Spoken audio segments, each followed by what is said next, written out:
Right, there's so many people been waiting out for these Gixxer 150s. Very, very hard to read the numbers, and most of the guys in matching gear. So we're going to get off with a flying start to the first race. It is run on the short circuit along the Super Motard, so expect some tight racing here. A great package from Suzuki New Zealand. 5995 buys you the bike, pretty much race prepared, and leathers, helmet, and also boots and riding gear. So it's a great package in the stands and everything. So a few guys have started to learn to colour their bikes. I can see number 24 there, Harry Walker there. He's got an orange belly pan and orange wheels. It's great to see that. Somebody running with a Mohawk style of orange there. Also, we've got one rider there. It's a bit confusing where he's got orange leathers on one side and white on the other. You look over on the front straight at Manfield to see orange, and look over on the back and it's white. We've already got somebody running off there, but they stay upright, go through the dirt, get into the grass for better racing, better traction for braking. That is the man with the Mohawk on, and it may even be Ollie Dennison. I saw him trying to colour up his helmet and do something like that, but we will try and keep you posted on that. And Mead Speed is here. Bryce Mead's made all the mufflers. It is open. There is a couple of people running some other types of mufflers, but he's also here. What a beautiful job he does on his titanium exhaust pipes. And have a look at his 916 SPS Ducati down in the pits there. That's just his own bike, and it's just pure craftsmanship, and great guy to work for as well. Ex-racer as well, knows his stuff, and that's only what he does with his spare time. Builds titanium pipes or whatever you want. If you want steel pipes, he's going to do a bit of work on my Macintosh Suzuki. I need a collector made up. I'll make the rest of the pipe, but right now, Taupo Walker qualified in first position there with a 136, a 137 for Jesse Stroud. There's half a bike length between them as they go through the start-finish line there with Walker in the front. We don't have a lap record for this. Why? They've never run on the track, and Jesse Stroud there in second position. 3 bike lengths, maybe somebody down in 4th spot there, and that will possibly be 21 Jan Peter Sabretz, JP Sabretz, not too sure. They walk away, and tell you what, Suzuki are over there in the shed with the Gixxer Cup bikes, the majority of them over there. We've got a huge spares inventory. There's handlebars and bits and pieces move around, and all at a very, very good price. That's what Suzuki New Zealand want to do. They want to introduce a new sport, a new class to New Zealand. People say, oh, they invented the sport. No, they didn't. They picked up a formula that was used successfully in the Asia Road Racing Cup, and also in places like Malaysia, Indonesia, and also great to see them out on the track. Very, very close matching race times. It's all about corner speed, and a lot of these guys ex-motocrossers as well.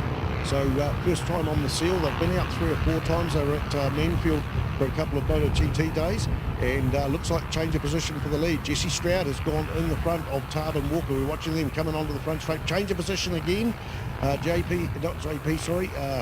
Taupo Walker comes back through, but it is Jesse Stroud wearing the black leathers. He's also got his tail light, his brake light hooked up.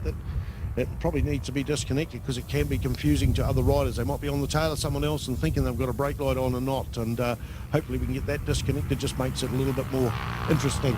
So across the start finish line, a 131.072 for Taupo Walker, 131.149 for Jesse Stroud as we see his brake light coming on into turn 1. He's not new to racing, Jesse Stroud. Of course, being Stroud, he's already gifted in riding. He has been running the development class at New Zealand Championships for a couple of seasons, and it's entertaining to see him. He can hardly stand up and hold the bike up, and great to see the track. Great battle going on for 3rd and 4th. Changing positions here, Clark Fountain on 36 and Blake Ross. I think Blake Ross is the rider that was has got a supplied ride from Bike Rider magazine. Great to see Bike Rider get in behind this. So battle going on for the first 2 bikes out the front as they head into towards turn 7 out of turn 6. Battle for second, then we've got 2 battles for second and 3rd and 4th.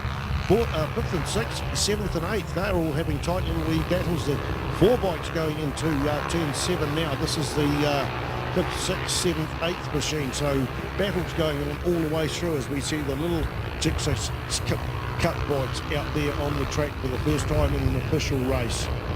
As we're joined back by Neil Ritchie, those 2 bikes coming out onto the front straight. Can't see who's who. Dicing around. I think that is Jesse Stroud still in the front, but Taupo Walker seems to be a bit quicker through this bit, coming onto turn 15 and turn 14 onto the front straight. Also, a lot of slipstreaming has to go on there. A lot of slipstreaming, very, very important, and that's where you can make or break this class. Oh, look at this for young Taupo. He certainly proved. Oh, look at that. And the way Jesse is, he's almost on his tiptoes, actually, to still stay on that bike. So feet on. And as Spider's pointed out, the brake light, something a little different, gives him indication. Taupo. Oh, Taupo down. Taupo down. He's okay. Taupo down. Great job there by the marshals. Quickly warning that next bunch. So bad luck to Taupo. Tried to get back up on the inside of Jesse Stroud. Jesse Stroud knew which line was the winning line and held it on there beautifully. He was very lucky there that he wasn't knocked out by that bike, and a similar incident to what we saw before in the F2. So good to note there that the other bike gets quickly taken back and out of the way. So he's just crashed again. He's just crashed again. He got off, went through the dirt, went onto the grass, touched the front brake, and he's gone down again. Also bad luck. If you're going to have crashes, two of them in the both same race, sides too. Oh, christened it well and truly now. What does this tell us about young Jesse Stroud? Fabulous to see. You want to see the way he has to mount the bike, of course, because he couldn't pull up at the lights and wait for the traffic light to go green if it was a red in front of him, because he couldn't put his feet down. He'd have to go to the curb and sit over there and wait for the traffic lights to change. But on tiptoes, he's looking so good on these bikes, and truly, of course, now a great class that recognises the equalness of this, and also the Dunlop controlled tyre. I love that idea, whereby all of the competitors are on the same tyre, and those tyres are marked, of course, and to make sure that they're going to stay with those tyres for the series, as we don't want to see the advantage of those that have got a bigger checkbook than the others, because the bike's the same, the tyres are the same, the gear's pretty much the same. And luckily, with people like Michael Wilson and co, we've got a few others. Michael Wilson, what do you think of his overshoot over there before Spider, when he went straight through that Kidlinger, had the opportunity to go straight ahead? His father is the great Reese Wilson, the judge rider out of Invercargill, and of course Reese himself has been to the likes of the Pukiko Festival on many occasions, probably regarded as the connoisseur of Rudge motorcycles. But here's his young boy Michael.